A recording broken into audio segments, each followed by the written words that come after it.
All right, guys, welcome back for part 2 of our rope clinic.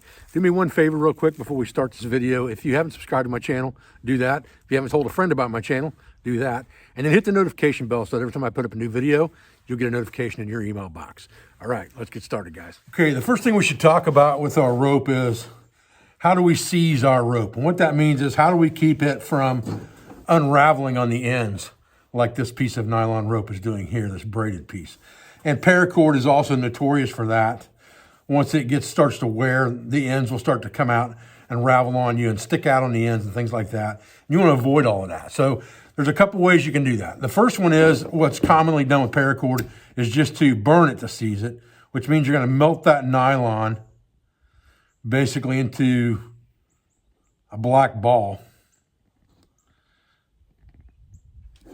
When you get that done, you have that cord seized so it's not going to come undone on you. So that's probably the easiest and most common way, especially with paracord. Okay, with these braided nylon ropes, there's a couple different ways you can do this. The first one is you can actually whip the end of the rope with a smaller diameter cordage. In this case, we're using a small diameter bank line for that.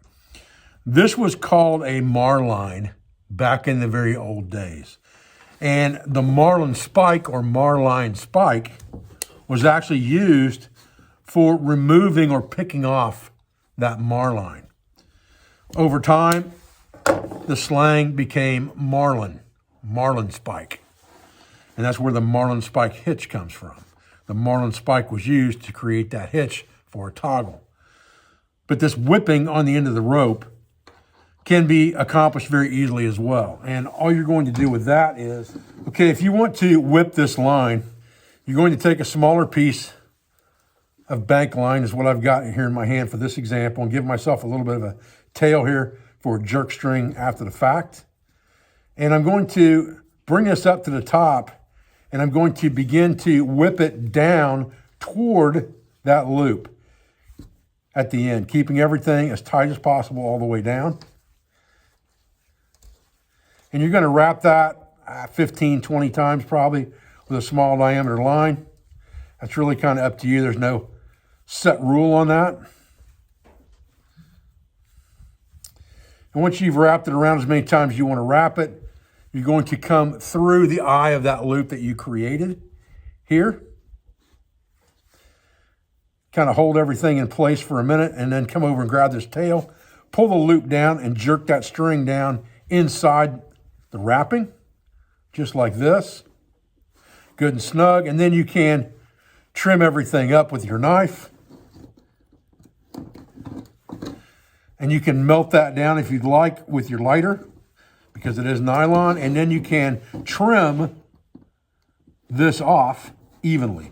Now, a lot of times what I'll do is, if I'm whipping nylon line like this, I will go ahead and melt the end of that line as well.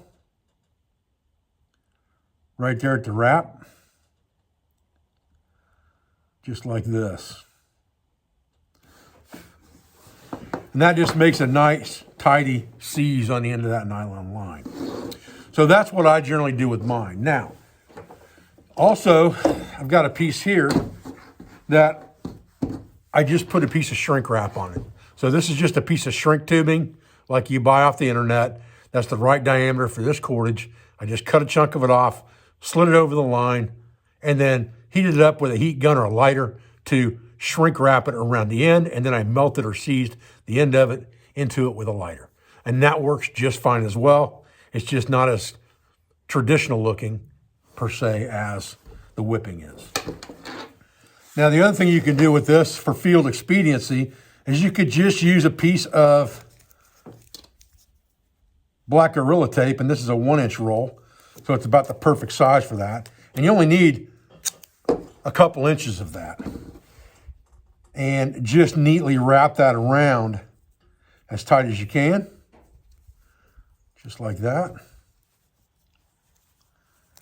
And that will give you a makeshift whipping that's probably going to last for a heck of a long time.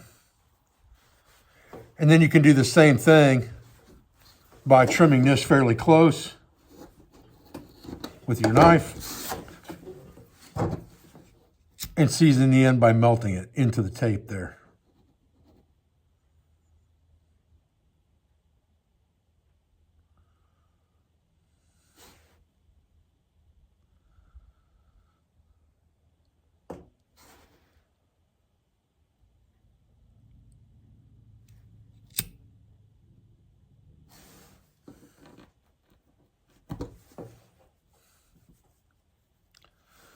So when you're done, you get something that looks like this. And it doesn't look that much different than the shrink wrap end, to be honest with you. So either way will work fine. Okay, let's talk about coiling our rope. And there are right ways and wrong ways of doing this. And I'm going to show you the result of the wrong way in a minute. What we're going to do is we're going to give ourselves a little bit of tail. And we're going to make sure that our rope is untangled to begin with. And if we're outdoors, we probably need to lay that rope on something like a tarp or a space blanket, because we don't want the dirt and grit in the fibers of our rope, because it's going to cause wear. And here we have a concrete floor, not a big deal. So we're going to take that rope and we're going to pull out a length of it, and we're going to drop that loop on. Pull another length out of it, drop that loop on. I'm coming to the inside with that every time, just like this. Turning my hand to the inside, turning my hand to the inside, turning my hand to the inside, so that I have a coil of rope. And we'll talk about tying this coil off in a minute. What I want to show you is what happens when you toss this rope that you've coiled like this.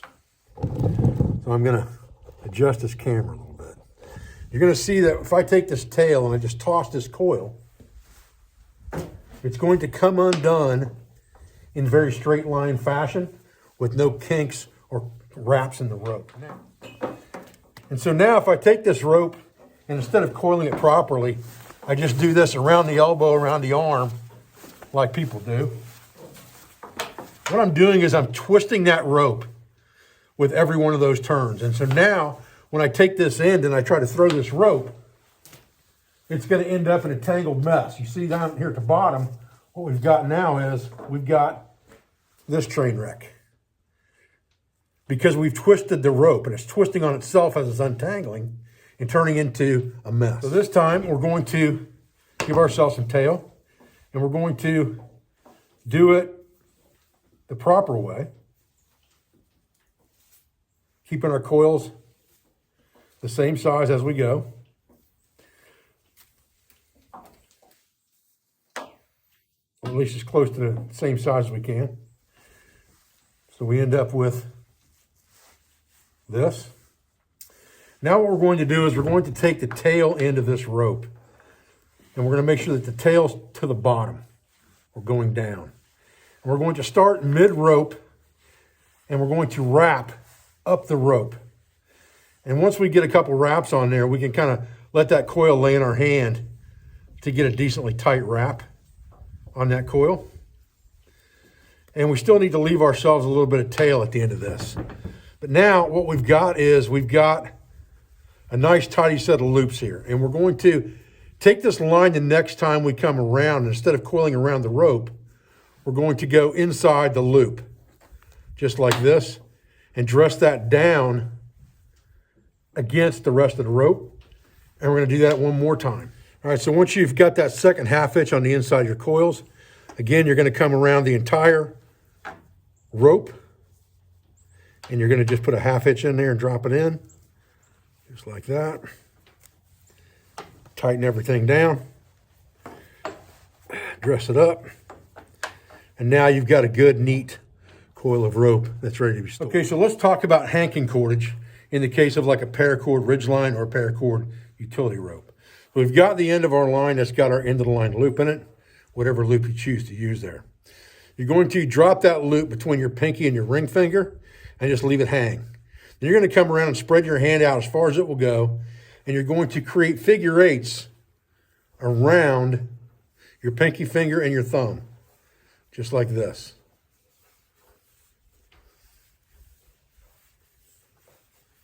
Keep your hand spread out as far as it will spread, especially if you have a lot of cordage. You want to stop with this once you have about 2 feet of cordage left over, so you want to stop on the same side your loop is hanging off of, and you want to remove that from your hand and grab it with your fist upside down and start wrapping away from the loop down that coil neatly, just like this. And then you can just tuck a half hitch in the end of it there to hold it and tighten it down, dress it up neatly. And now when you pull this cordage out, it won't tangle up. So when you pull it, it's going to come out just like this, out of a hank, with no tangles whatsoever. Another way that you can store your rope is, and you can do this with one end and do the whole rope that way, or you can divide it in half. It doesn't matter which way you do it. What I do is I find the center of my rope most of the time, and I take that loop, and all you're going to do with that is you're going to turn that loop over and pull the line through that loop. So basically what you've done there is you've created a running knot.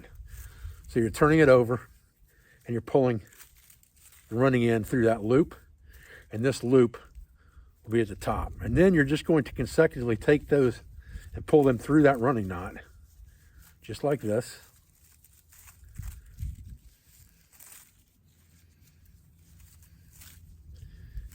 And that's creating what's called a daisy chain. And what will happen is you'll have this when you're done in your hank of rope.